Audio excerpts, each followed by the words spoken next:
நாம் பைபிள் படிக்கும் போதெல்லாம் நம்ம பார்த்திருக்கிறோம், அநேக பரிசுத்தவான்களை பத்தி பார்த்திருக்கிறோம்.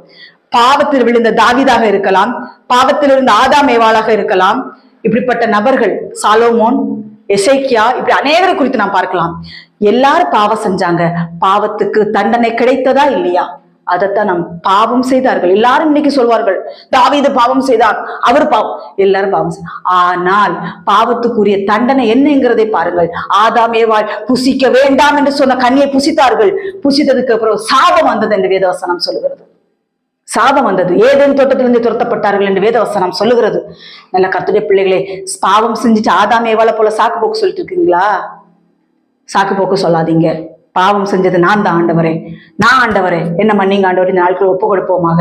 நம்மிடத்தில் இருக்கிற காரியங்கள் எல்லாவற்றையும் தேவன் மாற்ற வல்லவராயிருக்கிறார். குடும்பங்கள் போராட்டங்களா, பிரச்சனைகளா, இந்த நாட்களில் தேவனிடத்தில் ஒப்பு கொடுங்கள். ஆண்டவரே, எந்த காரியத்தில் நான் மீறுதல் பண்ணேன், ஒருவேளை ஆண்டவர்